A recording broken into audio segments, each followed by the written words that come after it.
नमस्कार, मेरा नाम है पूजा भारती और आप देख रहे हैं न्यूज वॉच भारत। शुरुआत करते हैं बुलेटिन की। पहली खबर हरिद्वार से है। कोलकाता में महिला डॉक्टर के साथ रेप और हत्या के खिलाफ देश भर में आक्रोश है।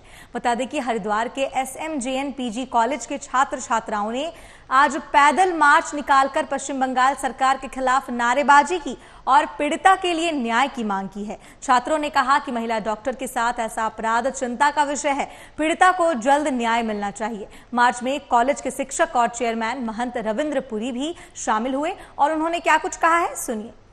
हमारे देश का दुर्भाग्य है, कलकत्ता में जो हमारी सरकार है और हमारी महिला मुख्यमंत्री है ममता सरकार, और ममता सरकार के कार्यकाल में एक डॉक्टर से बलात्कार हो रहा है, अत्याचार हो रहा है।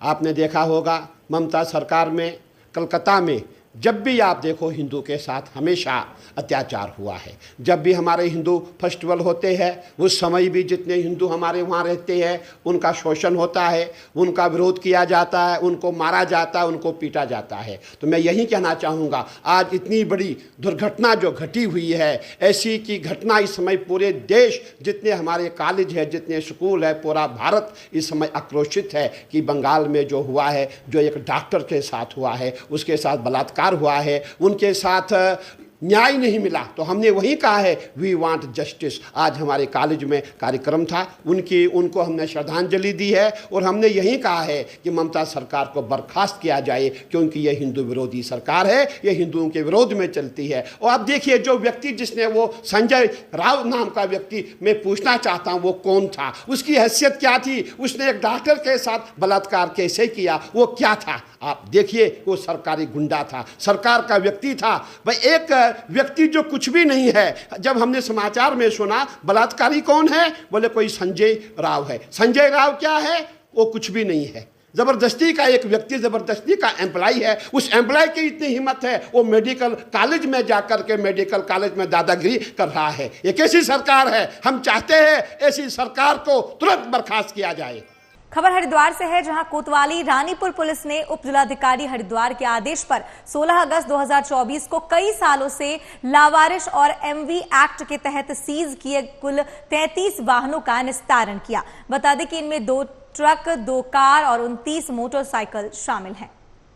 खबर रानीपुर के विधानसभा क्षेत्र में जल संस्थान जल निगम द्वारा चल रहे विकास कार्यों के विकास भवन सभागार में समीक्षा बैठक ली। बता दें कि विधायक आदेश सिंह चौहान ने बैठक में पेयजल आपूर्ति और सड़क मरम्मत पर जोर दिया। उन्होंने शिवालिक नगर में पानी का दबाव बढ़ाने और कृपाल नगर में ट्यूबवेल लगाने की बात कही।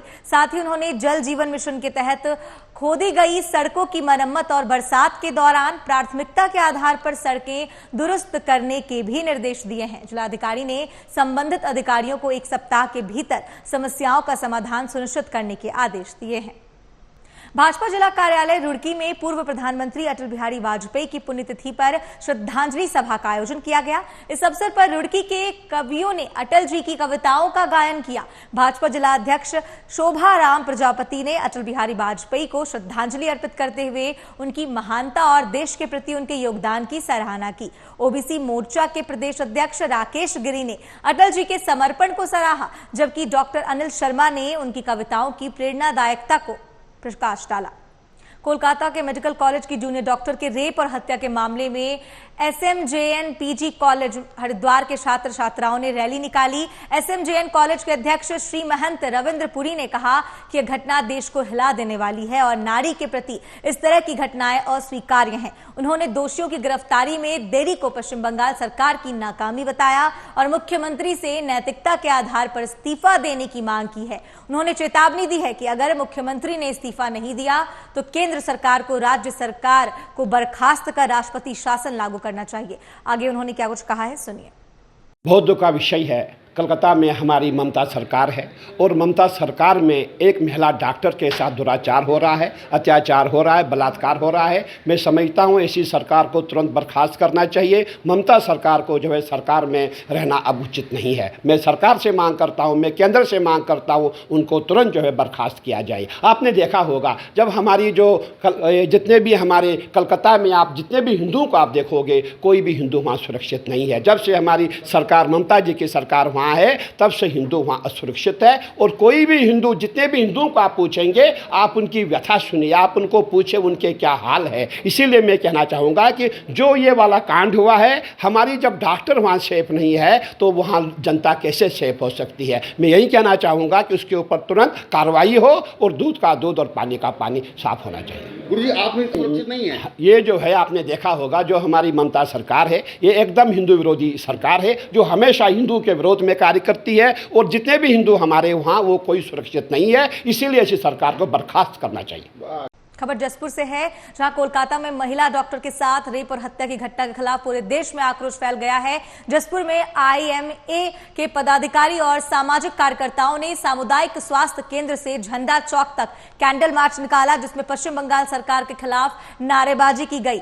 IMA नगर अध्यक्ष डॉक्टर MP सिंह चौहान ने न्याय की मांग करते हुए दोषियों को फांसी देने की मांग की है। जसपुर सामुदायिक स्वास्थ्य केंद्र अधीक्षक डॉक्टर वीरेंद्र मोहन गहलोत ने भी पश्चिम बंगाल सरकार की कानून व्यवस्था पर सवाल उठाते हुए सरकार को बर्खास्त करने की मांग की है। मार्च के दौरान मृतक की प्रतिमा पर पुष्प अर्पित कर उसे श्रद्धांजलि दी गई। इस पर डॉक्टर MP सिंह चौहान ने क्या कुछ कहा है, डॉक्टर वीरेंद्र मोहन गहलोत ने क्या कुछ कहा है, सुनिए। जहाँ पर PG स्टूडेंट के साथ बलात्कार के बाद जघन्य हत्या कर दी गई और वहाँ की सरकार ने और इसको दबाने का काम किया। जो आंदोलन डॉक्टर्स के द्वारा किया गया था, उसको दबाने का काम किया गया, इस घटना को उजागर करने की बजाय। तो आज उसी के विरोध में IMA जसपुर एवं PMHS एसोसिएशन उत्तराखंड के द्वारा ये विरोध प्रदर्शन के लिए एक मार्च निकाला गया, जिसमें हम मौमिता हत्याकांड वाले जितने भी अपराधी हैं उनको फांसी चाहते हैं तथा उसके बाद जो अस्पताल में तोड़फोड़ की गई, इसके लिए केंद्र सरकार से चाहते हैं कि ये एक बहुत ही सख्त कानून बने, जिससे कि अस्पतालों में जो है तोड़फोड़ ना की जाए और डॉक्टरों को और पैरामेडिकल स्टाफ जो 24 घंटे देश की सेवा में, जनता की सेवा में लगे रहते हैं, उनको सुरक्षा मिले और मौमिता को न्याय मिले। जो भी घटना बहनों के साथ, माताओं के साथ होती है, उसका विरोध करते हैं। वो भी किसी की बेटी थी और ये भी किसी की बेटी है, और जो कहीं भी इस तरह का महिलाओं के साथ अत्याचार होगा तो उसके विरोध में IMA जो है खड़ा रहेगा। शुरू किया गया था। ये कोलकाता में मेडिकल कॉलेज में TB चेस की PG की पढ़ाई कर रही डॉक्टर मौमिता देवनाथ की जो दरिंदगी के साथ बलात्कार किया और फिर नृशंस हत्या की गई, उसके विरोध में किया गया था। ये हमारे सेंट्रल IMA के आह्वान पर तथा साथ ही PMHS उत्तराखंड के आह्वान पर किया गया था। आज हमने दिनांक 17/8/24 को OPD का कार्य बहिष्कार किया। उसके बाद हम सरकारी अस्पताल जसपुर से बाजार होते हुए सुभाष चौक तक गए। सुभाष चौक पर हमने जाकर डॉक्टर मौमिता देवनाथ को श्रद्धांजलि अर्पित की। उसके बाद हम शांतिपूर्वक यहाँ पर 2 मिनट का मौन रखा। इस जो श्रद्धांजलि और मार्च था, इसमें क्षेत्र के सभी लोगों का, सभी संगठन साथ में आए और बिना बुलाए आए हैं, ये अच्छी बात है। हमारी जो आशाएं बहनें हैं, हमारे सभी पूरे समस्त स्टाफ है, IMA PMHS में तो आह्वान ही किया था, समस्त डॉक्टर उपस्थित थे। साथ ही हमारी जो जितने भी संगठन हैं क्षेत्र में, वो सब साथ हैं। कार्य बहिष्कार सिर्फ सांकेतिक था, 1 दिन के लिए। अगर हमारी डॉक्टर को न्याय नहीं मिलता है, हमारी सुरक्षा की जिम्मेदारी नहीं होती है, आगे फास्ट ट्रैक के ऐसे कानून नहीं बनते हैं कि जो इस तरह की दरिंदगी दिखाने वाले को अगर फास्ट ट्रैक से फांसी नहीं दी जाती है, इस तरह के कानून नहीं बनते हैं, तो ये सांकेतिक हड़ताल या हड़ताल को से आगे भी होगी। लेकिन फिलहाल आज के लिए 1 दिन की सांकेतिक हड़ताल। खबर हरिद्वार से है, जहां कोलकाता में महिला डॉक्टर के साथ हुए रेप कांड के विरोध में आज हरिद्वार के जिला अस्पताल में डॉक्टरों और स्टाफ ने कार्य बहिष्कार किया। OPD सेवाएं पूरी तरह ठप्प कर दी गईं और डॉक्टरों ने हाथ में काली पट्टी बांधकर नारेबाजी की है। उन्होंने दोषियों के खिलाफ सख्त कार्रवाई की मांग की है और केंद्र सरकार से कोलकाता मामले को फास्ट ट्रैक कोर्ट में चलाकर दोषियों को फांसी की सजा देने की अपील की है। इसके साथ ही उन्होंने देश में मेडिकल प्रोटेक्शन एक्ट लागू करने की भी मांग की है। जिला अस्पताल के OPD बंद होने से इलाज कराने आए मरीजों को कठिनाई का सामना करना पड़ा और वे निराश होकर घर लौटे हैं। इस पर डॉक्टर आशा शुक्ला का क्या कुछ कहना है, डॉक्टर निशांत अंजुम क्या कुछ कह रहे हैं, सुनिए। ये बड़ी घटना है जी, 78 साल हो गए हैं हमारे देश को आज़ाद हुए लेकिन अभी भी महिलाओं की सुरक्षा के मामले में हमारा देश आज़ाद नहीं हुआ है। जिस देश में महिला को माता की तरह पूजा जाता था, उसी देश में आज उनके साथ दिल दहलाने वाली दरिंदगियां हो रही हैं, ऐसे दुष्कर्म हो रहे हैं जिनको रोका नहीं जा रहा है, ना ही उनके लिए कोई सख्त एक्शन लिया गया है। अभी हाल ही आरजीकर मेडिकल कॉलेज में जो हुआ, वो हमारे सहपाठी महिला चिकित्सक रात 36 घंटे की ड्यूटी करते, 2 घंटे अगर वह आराम करने गई है तो क्या उसकी सुरक्षा की जिम्मेदारी हमारी नहीं है, अस्पताल की नहीं है, वहाँ के हेड की नहीं है जिसने उसे 36 घंटे की ड्यूटी पे लगाया, क्या उसकी नहीं है? रोकना होगा, कराना होगा आजाद इस देश को इन मानसिक उत्पीड़न से, मानसिक शिकारियों से, दरिंदों से, जिनकी हिम्मत दिन प्रतिदिन इतनी बढ़ती जा रही है। पहले निर्भया का केस और अब ये, और अभी हाल ही एक नर्सिंग स्टाफ के साथ रात में जो हुआ है। नहीं रुकेगा ये सब अगर हमने आज इसके खिलाफ कोई कार्यवाही नहीं की। सख्त से सख्त कानून बनाने होंगे, सिर्फ फांसी ही नहीं, इनके प्राइवेट पार्ट्स पे भी घात पहुंचाना होगा, इन्हें उल्टा लटकाना होगा। फांसी इनके लिए कोई सजा नहीं होगी, इन्हें वही दर्द महसूस कराना होगा जो उस महिला ने महसूस किया है। और इसमें वहाँ के जो पुलिस कर्मचारी जो देरी पे देरी करते जा रहे हैं, वहाँ की हमारी ममता जी जो कोई एक्शन नहीं ले पा रही हैं, क्यों नहीं ले पा रही हैं? क्या वो अपराधियों को नहीं पकड़ सकती? क्या उनके पास ये अधिकार नहीं है? क्या रैली निकालने से क्या अपराधियों को सजा मिल जाएगी? इसमें जल्द से जल्द एक्शन लेना चाहिए, उन अपराधियों को तुरंत फांसी की सजा मिलनी चाहिए। आज हम सभी सारे संवर्ग के लोग, इसमें महिला, पुरुष, चिकित्सक, नर्सेस, फार्मासिस्ट, सारे संवर्ग देशव्यापी हड़ताल में अपना प्रतिभाग कर रहे हैं। आईएमए के आह्वान पर और हमारे प्रांतीय चिकित्सा स्वास्थ्य सेवा संघ के का हम सब यहाँ प्रतिनिधित्व कर रहे हैं। ये अपराध बहुत जघन्य है। ये केवल इस दृष्टि से नहीं देखना चाहिए कि वो डॉक्टर थी। अभी 2 दिन पहले की घटना है कि एक नर्स के साथ भी एक बहुत ही ऐसी ही घटना उधम सिंह नगर में हमारे अपने उत्तराखंड में की। तो हम देख रहे हैं दिन प्रतिदिन ऐसी घटनाओं का बढ़ रही हैं, ऐसी घटनाएं बढ़ रही हैं।